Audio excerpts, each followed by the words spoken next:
लक्षवेध news network. अचूक वेळ अचूक बातमी. नमस्कार, मी अमृता. लक्षवेध न्यूज नेटवर्क मध्ये आपल्या सर्वांचं सहर्ष स्वागत.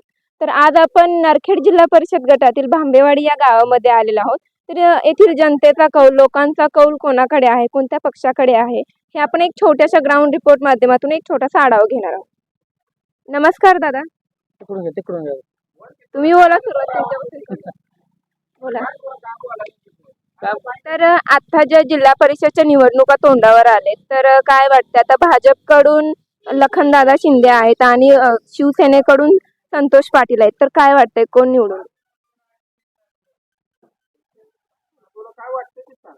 कौल कुणाकडे असेल? जनतेचं कौल इकडे राहणार. भाजपच का, म्हणजे भाजपने काय केलं? भाजपने काम रस्ते हे केले तर मग शिवसेनेने केले नाही नाहीत ना. अच्छा. लखनदादा शिंदेनी काय काय केलं?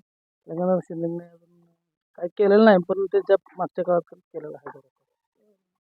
मग आता काय वाटतं की कोण निवडून येईल? हवा कुणाची असेल? काय जास्त चांगला राहणार नाही.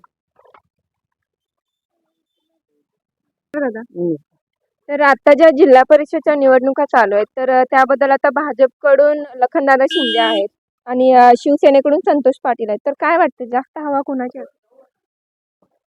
काय म्हणजे मी सध्या राजकारणात नसल्यामुळे जास्त मला काय माहिती नाही. नाही, पण आपण मतदान तर करणार आपणच आहोत ना. हा बरोबर. मग काय वाटतं की कोण विकास करेल, कुणी कुणी किती कामं केली? आता भाजपच करणार ना सध्याचा ट्रेंड.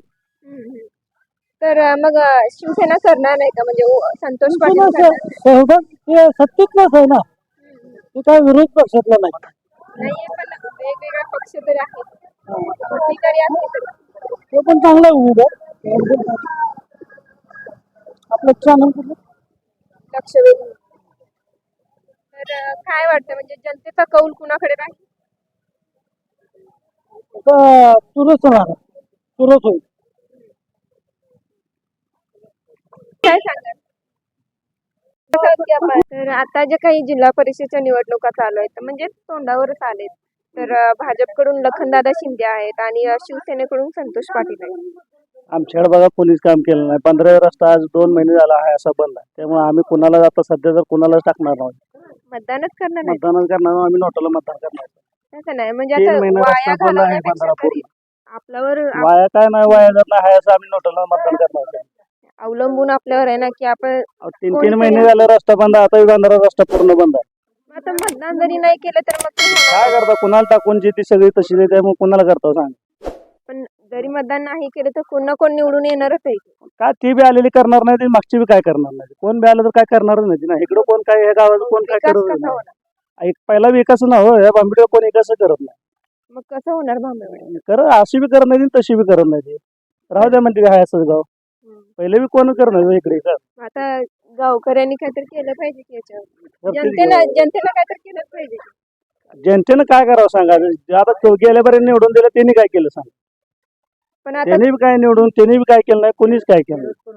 गेल्यावर कोण होतं? काय मला माहित नाही. उमेश पाटील. मग काय सुद्धा केलं नाही बघा. इकडं म्हणजे काय रस्ता नाही कुठला, ते असते रस्ता बघा तुम्ही, कुठला बी रस्ता बघा, ते जे ते तसं चालू आहे. आता आम्ही 3 महिने इकडून जातो मध्ये पाणी आलं तर. आता काय काय होईल मग भांबेवाडीचं, कसं वाटतं? काय सांगता येत नाही. आम्ही तर काय आता जिल्हा परिषदच्या निवडणुका चालू आहेत, एक युवा आहात गावातले, तर काय वाटतं की भांबेवाडीचा विकास कोण करेल? भांबेवाडीचा विकास सध्या आता युवा पिढीला चान्स देणे, जुनी माणसं जी आहेत ती सर्व काढून टाकणे, पण नवीन पिढीला कोण काय करूच देत नाही. आता पिढीनं ठरवलं पाहिजे, युवानं ठरवलं पाहिजे की कुणाला मतदान करायचं. आपण मतदान केलं तर ते निवडून येणार आहे. निवडून येणार आहेत पण युवा तयार बी होत नाही. जे जुने लोक आहेत ना ते नवीन पिढीला काय करूच देत नाही, चान्स देत नाहीत काय. आता भाजपकडून लखनदादा शिंदे आहेत आणि शिवसेनेकडून संतोष पाटील आहेत, तर काय वाटतंय हवा कुणाची जास्त आहे? हवा आता जी विकास कामं करतील त्यांचीच हवा होईल. आता जो आमच्या गावाचा विकास करेल विकास कोण त्यांचीच करेल? आम्ही मागे जाऊ. विकास कोण विकास दोन्ही पण करत नाही, काय करेल? सांगा. मग कुणाच्या पाठीमागे जाणार भांबेवाडी? म्हणजे काय वाटतंय, म्हणजे अंदाजे कोण करेल असं वाटतं? काय सगळे आश्वासन देऊन जातात. आता आश्वासनं पूर्ण पण केली पाहिजेत. नुसतं आश्वासन फक्त भांबेवाडी थांबणार आहे का? नाही थांबणार. मग जनतेचा कौल कुणाकडे आहे? जनतेचा कौल सध्या उमेदवाराकडे आहे. पण त्यामुळं संतोष पाटील उभारलेत ना. संतोष पाटील उभारले. उमेदवार बघू आता काय करतील यावेळेस. आहे आमचा पाठिंबा आहे त्यांना. बरं, पण आता म्हणजे नारखेड गटामध्ये तर संतोष पाटील आहेत ना, उमेश पाटील कुरुल गटाकडे. कुरुल गटावर त्यांचे बंधुराज आहेत ना ते. त्यांच्या मागे जावं लागलं आता आम्हाला. आहे गावातली आहे हम्म. त्यामुळे कुठल्याच कुणाचं गोड व्हायचं नाही. नाही पण कोणाचं गावाच्या गावाचं- काही समस्या त्याला आहेत ते तर टाकवत सांगा ना. समस्या बी नको ना आम्हाला काय नको. नाही, गावामध्ये विकास झाला पाहिजे. काय काय आले त्याचं नाव द्यायचं. नाही नाही त्याला नाही काय नाही. केलं? गावामध्ये काय समस्या आहे ते हे सांगा. गाव कसा कसं आहे, विकास झाला पाहिजे. सगळ्यात पूर्ण टाकून दिलेलं गाव. विकास चांगला विकास कधीच आमच्या गावाचा कोण करीत नाही. आणि हे आमचा नेता आणि ती आमचा नेता म्हणायची आमची पात्रता राहिलेली नाही. पण आता भाजपकडून लखनदादा शिंदे उभारलेत तर आणि मग तरुण आहे सगळं चांगलं वाटतं हो. पण ती उद्या काय करतो ना करतो उमेदवार काय केलं नाही ना आता काय करतो ना करतो किंवा संतोष पाटील करतो ना करतो काय माहिती. पहिल्याने केलं नाही, दुसरा काय करणार आहे. आता मतदान ते कुणाला आमचं- करत? मेळ गाव असं आहे की टाकून दिलेलं तालुक्यातलं गाव आमचं. कोण विकास करत नाही. आमच्यावर ठसा उमटलेला आहे की शिवसेनेचं गाव आहे पण ठसा उमटलेला विकास करत नाही ते आमच्या गावाचा. आता शिवसेना आमचा विकास- उमेदवार जिल्हा परिषदला नाही तर काय सांगावं. नाही नाही, आता शिवसेनेचं तर गाव आहे तर शिवसेनेला संतोष पाटील आहेतच, मग ते विकास करणार नाही. ठाकरेचा उमेदवार नाही आम्ही नाराज आहोत. आजच आपल्या लक्षवेध न्यूज नेटवर्क या चॅनलला सबस्क्राईब करा, व्हिडिओला लाईक करा आणि